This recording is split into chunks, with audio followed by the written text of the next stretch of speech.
The dropped IOL. Good evening. I'm Ayman Madanat from Jordan.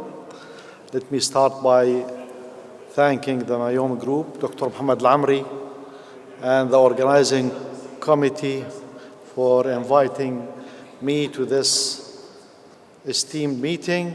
Let me also thank our panelists, my dear friends, Dr. Salam, Dr. Abdulaziz, Dr. Rao. Thank you very much. It's always good to see our old friends. Yes, this one? Well, every one of us at one stage, we will be met with a dropped IOL in some of his patients. Well, this is a case of dropped IOL that was referred to me. Can you put the bit music down? You can see there is vitreous hemorrhage, there is dropped IOL. Now, you have this problem. You have to solve it by removing the IOL, making sure by doing a proper vitrectomy. You have to check your retina that there is no tears, no holes, nothing. And you have to fix the problem of aphakia. I'm going to go through all these steps and show you what do I do. Now, before removing the IOL, you have to clean all the vitreous around it. Otherwise, if you are going to pull, you might cause a retinal tear. So you have to remove all the vitreous around the IOL. Then when it's free, you can take it out. This case, as you see, looks like an extra cap. In fact, it was started as phaco, and the surgeon has, in fact, converted it into an extra cap at one stage. I removed the lens through the anterior chamber. You see there's a few stitches in the cornea, so it was not at all difficult to bring the lens into the anterior chamber and then removing the stitches and removing the lens. After removal of the lens or putting the lens in the anterior chamber, you go back, make sure that to complete your vitrectomy. It's very important to complete the vitrectomy properly and to remove the posterior hyaloid from the retina completely and to check the retinal periphery that there is no holes, no tears at all. This is very important. After completing the vitrectomy, making sure that the retinal periphery is sound, there is nothing, no injury, you go back to the original problem of removing the IOL. Now, as I told you, there was no problem in removing this IOL. You just remove the stitches and pull the IOL out. Now, in treating aphakia, you have a lot of choices to do. Do whatever you do master. This is the best. In this case, in fact, I went to the easy choice. After removing the IOL, I did a PI with the cutter, and then I put an anterior chamber IOL. It worked very well. Still, you can correct aphakia by putting an anterior chamber IOL. Now, this is another case. Right. This is another case of subluxated or dislocated IOL. I have to remove IOL. Now, when the IOL is acrylic or silicone, in fact, I prefer to cut the IOL into two halves and remove it. I know that some of my colleagues, they like to roll the IOL in a forceps, over a forceps and remove it. but I still prefer to cut the IOL inside the eye.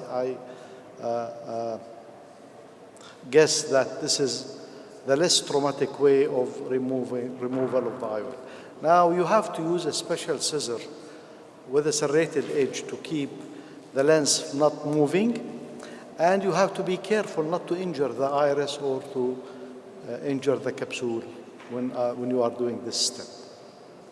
After cutting the IOL into two halves, you can remove it easily. It's not difficult at all to remove it through this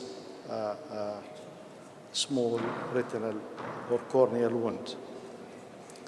In this case, in fact, after I did remove the lens, I found that there was an intact capsule. Whenever you have an intact anterior capsule, you can put a three-piece lens in the sulcus. And this is what I did. I put a three-piece lens in the sulcus for this patient, and it worked very well. So whenever you have, you can see that there is a beautiful anterior capsule. It's very sound and intact, and you can fix a three-piece IOL inside this eye. This is another way of treating aphakia in these cases. Well, the problem is if the patient has no capsule, what to do? If the patient has no capsule, as in this case, you have more than one option. I told you, you can use the anterior chamber IOL, you can use artisan lens. I used to suture lens before, but now I'm doing a Yamani technique. This is a case of Yamani technique. You have to make sure that the haptic can enter the lumen of your needle before doing that. You don't need surprises after injecting the lens inside the eye. So after I removed the dropped IOL in this patient, putting Helon is very important. Keeping the pressure inside the eye. You have to keep the globe intact. You have to have some pressure inside the globe to do a Yamani technique. If you have a hypotony, it will be a mess. So we, as a retinal surgeon, maybe we have the advantage of the irrigating cannula, the posterior part of the eye, where you can keep the pressure inside the eye, especially if you do a tunnel, scleral tunnel. You can keep the pressure inside the eye, and this is very good. Madeleine, can we wrap up in 2 minutes? Yeah, well, I'll finish. Okay, you finish. Thank you so much. This is the last. That's beautiful. So, what we do in Yamani technique is we go 2.5 millimeter away from the limbus, and then we put the lens and we create a tunnel in the sclera using the 30 gauge needle, and I'm doing the tunnel now inside the sclera for almost 2.5 millimeter, and then you go inside the eye and you fix the haptic of the IOL inside the lumen of the lens, and you pull it.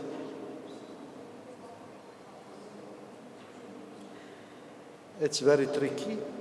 It's not difficult at all to fix the first haptic. Now, putting the haptic inside the lumen, and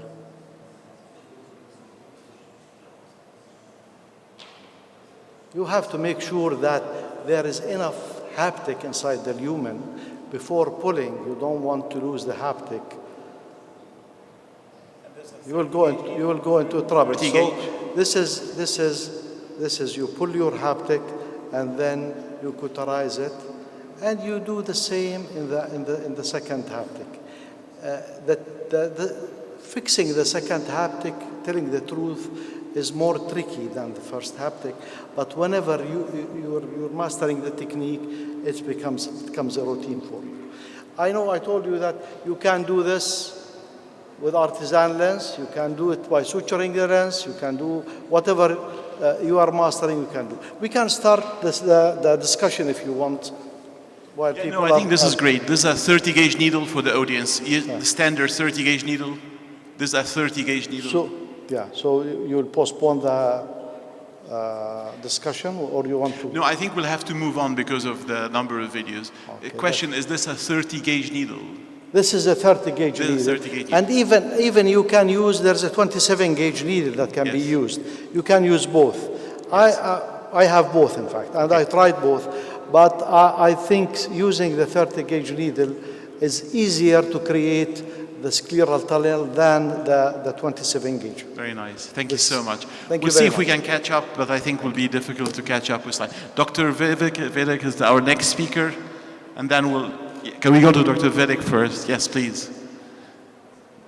For the panelists here, any quick points as our next speaker connects about correction of aphakia? What do you do, Karsten? Yeah, I also tend, we did a lot of artisan lenses in the past, but now when I have a three-piece lens, I even try to keep the eye inside the eye because you don't have the, you know what kind of refraction he has, and this is a very safe and has become a very nice procedure. It's also quick and forward. Yeah, so usually I do the Gore-Tex suture for the Aquiros lens from Bush and Lomb. The only disadvantage is it is hydrophilic, and if some complication happens, that maybe that gas will touch and affect the lens. But for me, I didn't face any case yet like this. Thank you. We'll get back to you, Dr. Rao. I think Dr. Vivek, if you can speak. Right. Thank you. Thank you. Good afternoon. Thank you, Meom. Thank you, the chair, for having me here. There is a small change in my topic. It's not aqueous misdirection, but I'll be speaking on posterior segment endoscopy for endophthalmitis. I have no financial disclosures here. So we tend to face endophthalmitis many a times in situations where, for varied reasons, the corneal clarity is not up to the mark to allow us a good posterior segment intervention. That could either be an edematous cornea secondary to trauma, or a keratitis and a corneal ulcer. So what are the approaches that we can have here for posterior segment management? Either we can only give intravitreal injections, which would be a simple and quick approach, but there would be no vitreous clearance here. You cannot assess the retina up front, and the management can often be suboptimal. Or we can go ahead and do a keratoplasty and a